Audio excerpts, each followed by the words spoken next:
자, 오늘도 역시 애착 유형 이야기입니다. 애착 유형에 관한 이전 영상을 다 보신 분들은 이제 안정형, 불안형, 그리고 회피형 이런 캐릭터에 대해서 좀 익숙해졌을 테니까 좀 더 구체적으로 도움이 될 만한 이야기를 해볼게요. 이 애착 이론은 연애 상담할 때 많이 나온다고 했죠. 전문적으로 상담하는 분들이 사용하는 거예요. 이 이론을 모르고 연애 심리를 논한다면 글쎄요, 그야말로 철저히 개인적인 경험을 바탕으로 하는 것일 가능성이 큽니다. 그만큼 애착 이론은 기본 중에 기본이라는 거예요. 이전에 안정형이 상대적으로 건강한 유형이고 불안형이나 회피형은 불건강한 유형이라고 했죠. 근데 아주 심한 경우가 아니라면 불안형이나 회피형이라고 해서 크게 문제가 되는 건 아닙니다. 그냥 성향이 좀 다른 정도라고 생각해도 돼요. 하지만 그래도 어쨌든 이왕이면 건강한 쪽으로 가는 게 좋겠죠. 불건강한 쪽으로 가는 것보다는 그게 낫습니다. 자, 여기서 기일인간학연구소 채널의 스탠스를 말씀드리자면 저는 이 채널이 모든 사람한테 도움이 될 거라고 생각해 본 적은 단 한 번도 없습니다. 말도 안 되는 얘기죠. 세상에 사람들이 얼마나 다양한데 그게 가능하겠어요. 모든 사람이 만족하고 모든 사람이 좋아하는 그런 건 없어요. 그래서 이 영상도 아주 심한 불안형이나 아주 심한 회피형한테는 별 도움이 안 된다고 봐요. 혹시라도 본인이 그런 사람인데 뭔가 도움이 필요하다고 느낀다면 좀 더 전문적인 상담을 받아보는 걸 권해드립니다. 당연히 유튜브 10분짜리 영상은 한계가 있어요. 그렇겠죠. 그리고 아주 건강한 안정형이라면 굳이 도움이 필요하지 않죠. 이미 다 알고 있는 내용일 수 있고요. 개인적으로 이 영상이 도움이 될 수 있는 분들은 두 그룹이라고 보는데요. 첫 번째는 안정형인데 살짝 불건강한 쪽으로 갈 수도 있는 분들, 다시 말해서 불안형이나 회피형 성향이 어느 정도 잠재하고 있는 분들이죠. 그리고 두 번째, 불안형이나 회피형인데 그렇게 심각한 상태가 아니라서 스트레스 관리만 좀 되면 충분히 안정형으로 갈 수 있는 분들, 이런 분들에게는 어느 정도 도움이 될 수 있을 거라고 봅니다. 이런 분들은 적어도 스스로 선택할 수 있을 만큼은 충분히 건강한 분들이고 그 선택에 따라서 더 건강해질 수도 덜 건강해질 수도 있거든요. 이분들에겐 이 채널이 어떤 실마리 역할을 할 수 있을 거라고 봐요. 그런 게 있었구나. 좋은 정보네요. 하면서 일종의 생활의 지혜를 얻을 수도 있지 않을까 생각합니다. 자, 제가 어떤 분들에게 이 이야기를 하고 있는지를 말씀드린 거고요. 여기에 해당하지 않는 분들은 이 영상을 굳이 안 보셔도 됩니다. 크게 도움이 되지는 않을 거예요. 개인적인 의견이 포함되어 있으니까 참고만 하시기 바랍니다. 일단 기억하셔야 할 게 안정형과 불안정형이 만나면 보통 불안정형이 안정형이 된다고 보는데 반대로 안정형이 불안정형으로 될 수도 있다는 겁니다. 케이스마다 다 다르다는 거예요. 먼저 내가 안정형인데 불안정형을 만났어요. 이때 불안정형이 되지 않으려면 어떻게 해야 하는지를 말씀드릴게요. 결론부터 말씀드릴게요. 그냥 내가 원래 하던 대로 하면 돼요. 그걸 계속 유지할 수 있으면 되는 겁니다. 너무 당연한 거죠. 내가 계속 안정형이면 당연히 불안정형이 안 되겠죠. 근데 어떤 경우엔 그걸 유지하는 게 좀 힘들 수도 있어요. 만약 내가 안정형이지만 불안형이나 회피형 성향이 좀 있다면 그럴 수 있고요. 혹은 상대가 아주 심한 불안형이거나 아주 심한 회피형이라면 그럴 수 있습니다. 이런 말씀을 드릴게요. 내가 안정형으로서의 정체성이 흔들린다면 각오를 하세요. 관계가 끝나버려도 어쩔 수 없다. 이 생각을 해야 합니다. 이게 없으면 불안정형으로 바뀔 위험이 커지는 거예요. 그리고 생각만 하면 안 되고요. 상대한테 그걸 알려야 합니다. 관계가 끝날 수도 있다는 걸 알려줘야 해요. 자, 오해하지 마시고요. 손절하라는 얘기가 아니고요. 내가 손절을 하게 되든 상대가 손절을 하게 되든 개의치 말라는 얘기예요. 예를 들어 설명할게요. 보통 불안형은 연락을 자주 하고 회피형은 연락을 잘 안 한다고 했잖아요. 이 연락 문제 때문에 갈등이 생길 수가 있습니다. 근데 안정형은 이러든 저러든 크게 문제를 삼지 않아요. 지금 바빠 죽겠는데 여친이나 남친이 연락을 너무 자주 해요. 그래도 안정형은 웬만하면 톡이나 전화를 잘 받는 편인데 불가피하게 못 받는 경우가 생길 수도 있잖아요. 그랬더니 상대가 마음이 상했습니다. 나중에 시간이 나서 전화했는데 풀통이거나 혹은 일 끝나고 만났는데 나한테 화를 막 내요. 안정형 본인이 느끼기에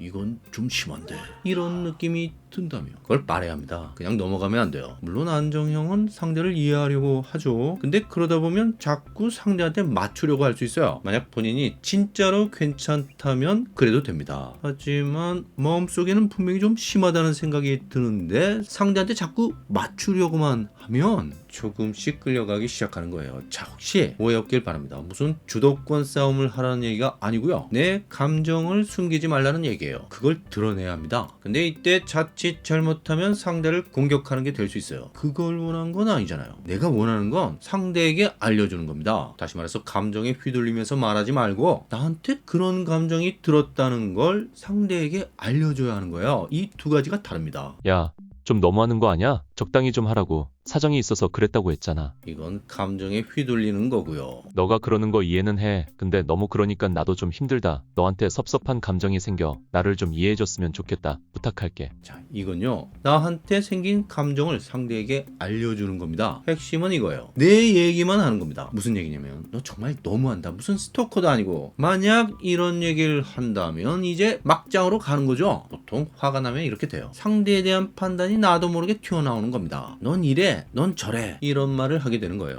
근데 이게 다르고 다르다고 너 진짜 너무한다. 이 말이랑 난 너가 진짜 너무한다는 생각이 들어. 이 말은 비슷한 것 같지만 아주 다른 겁니다. 이 스토커야. 이 말이랑 난 너가 스토커 같다는 느낌이 들어. 이 말도 아주 다른 거예요. 전자는 상대에 대해서 말을 하는 거고 후자는 나에 대해서 말을 하는 겁니다. 남이 어떤지에 대해서 얘기하지 말고 내가 어떤지에 대해서 얘기하라는 거예요. 아무리 가까워도 상대에 대해서는 모르는 겁니다. 왜? 내가 그 사람이 아니잖아요. 그러니까 모르죠. 넌 스토커야. 이 말은 확실한 게 아니에요. 사람마다 다 다르게 생각할 수 있거든요. 근데 나한테 넌 스토커처럼 보여. 이건 확실하죠. 나한테 그렇게 보인 거니까. 내가 알잖아요. 확실한 말만 하라는 겁니다. 이렇게 말을 해야 상대와 말이 통할 여지가 있는 거예요. 이 말은요, 정확하게 말하자면 네가 스토커가 아닐 수도 있어. 하지만 어쨌든 내 눈엔 그렇게 보여. 이 얘기예요. 안정형을 자기 긍정, 타인 긍정의 태도라고 하기도 하는데 이게 바로 그겁니다. 너도 잘못된 게 아니고 나도 잘못된 게 아니야. 그냥 너가 이런 말을 하고 이런 행동을 할 때 난 이런 느낌이 든다는 얘기야. 만약 그게 너의 원래 의도가 아니었다면 그렇게 말하거나 그렇게 행동하지 않았으면 좋겠다.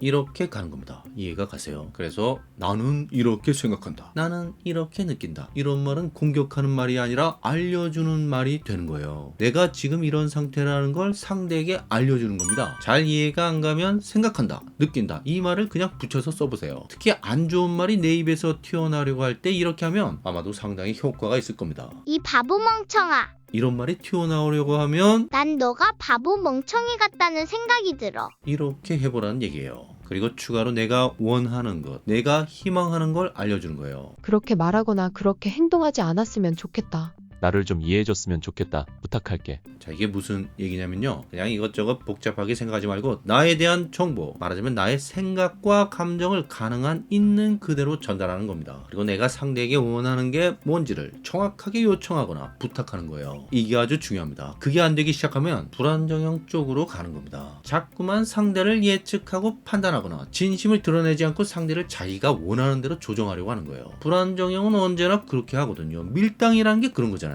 밀당이 나쁘다는 얘기가 아니라 그냥 그런 게 밀당이란 얘기입니다. 아직도 헷갈리는 분이 있을 것 같아 한 번 더 말씀드리는데요. 안정형이 모든 사람들 대상으로 언제나 솔직하고 진심이고 이런 얘기를 하고 있는 게 아니에요. 어떻게 그게 가능하겠어요? 세상에 사기꾼들이 얼마나 많은데. 다만 진짜 가까운 관계, 이성 친구나 배우자, 절친, 베프 이런 사람들한테는 그렇게 한다는 얘기입니다. 이렇게 해야 안정형인 거예요. 만약 그런 방식으로 그들을 대할 수 없다면 둘 중에 하나로 가는 겁니다. 내가 그들처럼 불안정형이 되거나 또는 관계가 끝나거나, 다시 말해서 상대는 더 이상 내 여친, 내 남친이 아니고 절친도 아니고 베프도 아니고 그냥 남남이 되는 거죠. 안정형도 남남한테는 그렇게 안 합니다. 생판 남을 어떻게 믿고 나를 다 보여줘요. 그런 사람이 어디 있어요? 그건 안정형이 아니고 호구죠. 안정형이 호구는 아닙니다. 하지만 적어도 자신과 가까운 사람에게는 그냥 마음 터놓고 지내는 사람들이 안정형이에요. 이렇게 해야 상대도 불안정형에서 안정형으로 바뀔 수가 있는 겁니다. 일부러 상대를 바꾸려고 해서 바뀌는 게 아니고요. 그냥 그렇게 되는 거예요. 물론 나는 그렇게 했는데 상대가 끝까지 불안정형으로 남을 수도 있죠. 그럼 더 이상 관계 유지가 어려워지는 거고요. 이런 겁니다. 뭐 관계가 좋을 때 아무 상관없어요. 문제는 안 좋을 때입니다. 갈등이 생겼을 때 거기에 어떻게 대처하느냐에 따라 관계가 계속될 수도 있고 끝날 수도 있는 거죠. 끝날 관계를 억지로 붙들다 보면 나의 정체성의 변화가 오게 된다는 겁니다.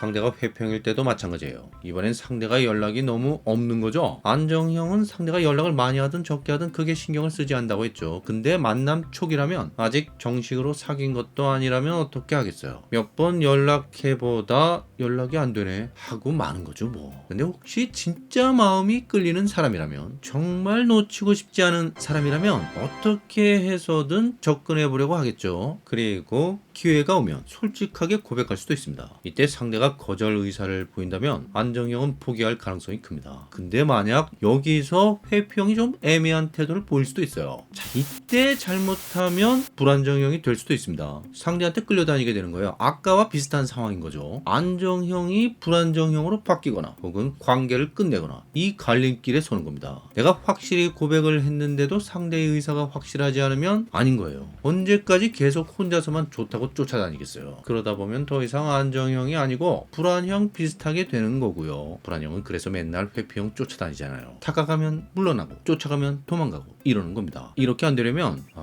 여기까지구나 하고 멈춰야 해요. 그래야 안정형으로 돌아오게 되는 겁니다. 안정형은 자기가 좋아하는 사람한테 잘해주기만 하는 사람이 아니에요. 상대도 자기에게 잘해주길 바라는 사람입니다. 상대가 만약 그렇게 하지 않으면 섭섭한 감정을 분명히 표현하고요. 그렇게 했는데도 달라지는 게 없고 그 상태가 계속되어 어느 선을 넘게 되면 그 사람은 더 이상 자기 사람이 아닌 거예요. 밑도 끝도 없이 잘해주지 않습니다. 안정형은 호구도 아니지만 천사도 아니에요. 성인군자 아닙니다. 그럴 리가 있겠어요. 인구 절반이 안정형인데. 다만 자기와 가까운 사람과 확실하고 안정적인 애착 관계를 형성하는 사람, 그 사람이 바로 안정형이라는 겁니다. 여기까지고요. 다음엔 안정형으로 바뀌는 불안정형에 대해서 말씀드리겠습니다. 구독과 좋아요 부탁드리고요. 의견이나 질문을 댓글로 남겨주세요. 감사합니다.